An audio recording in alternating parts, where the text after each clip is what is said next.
Namamana ba ang diabetes? May nanay, tatay, lolo o lola ka bang may diabetes?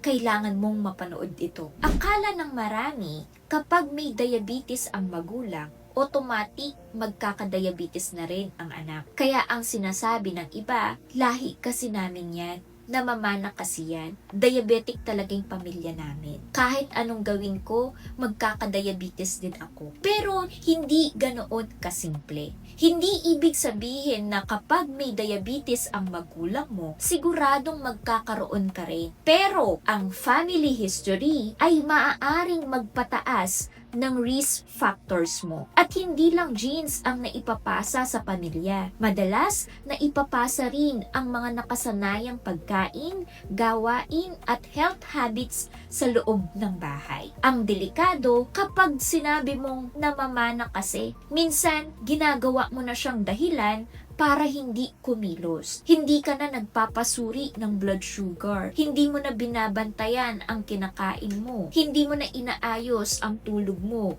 Hindi ka na gaanong gumagalaw o nag-eehersisyo. Tapos, kapag tumaas ang blood sugar mo, sasabihin mo na mana ko kasi. Pero hindi lang genes ang maaaring may kinalaman. Posible ring nakaambag ang mga nakasanayang pagkain, kakulangan sa galaw, puyat, at iba pang lifestyle factors. At kapag hindi nakontrol ang diabetes, maaari itong magdulot ng komplikasyon sa mata, bato, nerves, puso, at iba pang bahagi ng katawan. Ganito madalas nangyayari sa bahay. Kung ang magulang mahilig sa matatamis, nasasanay din ang mga anak sa matatamis pagkatapos kumain. Kung sa bahay normal ang maraming kanin sa bawat pagkain, nasasanay din ang anak sa ganoong eating pattern. Kung ang magulang mahilig magpuyat, napupuyat din ang anak. Kung sa pamilya madalas ang meriendang matatamis o mataas sa calories, iyon din ang nagiging nakasanayan ng mga anak. Kung sa bahay normal lang ang kakulangan sa physical activity, posible ring lumaki ang anak na hindi sanay sa regular na paggalaw. Kung sa pamilya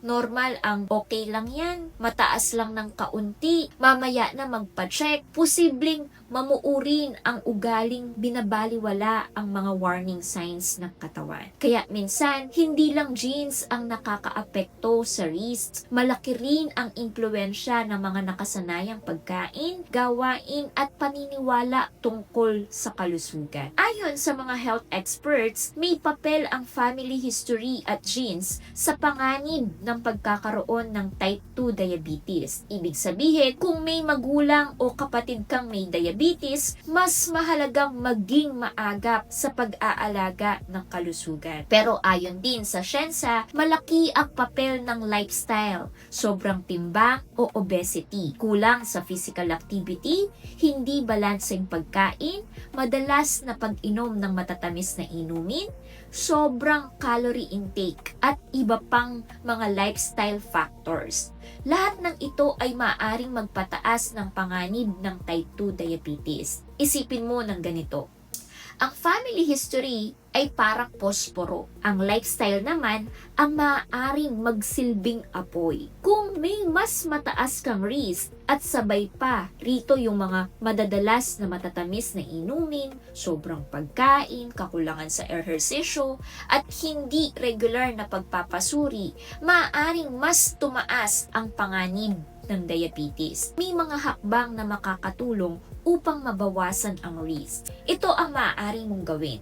Una, huwag mong gawing excuse ang lahi namin to. Gawin mo itong warning sign para mas maging maagap sa pag-aalaga ng kalusugan. Pangalawa, suriin ang mga nakasanayang habits sa bahay.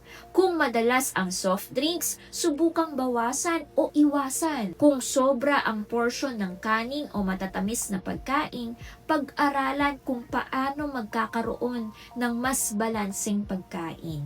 Kung normal ang puyat, subukang magkaroon ng mas regular at sapat na tulog.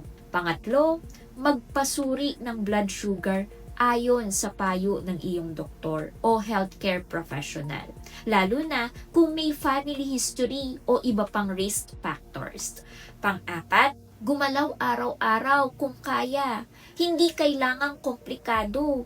Kahit regular na paglalakad ay malaking tulong para sa pangkalahatang kalusugan. Panglima, maging mas maingat sa mga pagkain at inuming madalas magdagdag ng sobrang calories at asukal sa araw-araw. At kung gusto mong dagdagan ang iyong healthy lifestyle habits, may mga supplement na naglalaman ng mga sangkap tulad ng Gymnema sylvestre, banaba, cinnamon, berberine at ampalaya, katulad ng nasa Nirvana glucostrol. Tandaan na ang mga supplements ay hindi kapalit ng balanseng pagkain, regular na ehersisyo, pagpapatingin sa doktor, o mga gamot na inireseta para sa iyo.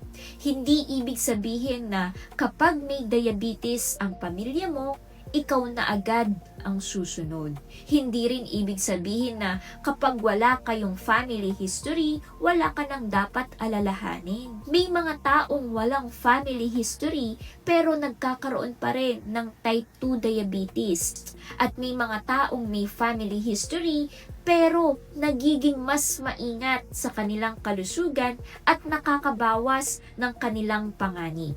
Kung may maintenance medications ka na, huwag itong itigil o baguhin ng hindi kumukonsulta sa doktor. Gamitin mo ito bilang paalala para mas maagang bantayan at alagaan ang iyong kalusugan. May natutunan ka ba sa video na ito? I-share mo ito sa iyong mga kaibigan at pamilya para mas marami pang matuto kung paano pangalagaan ang kanilang kalusugan.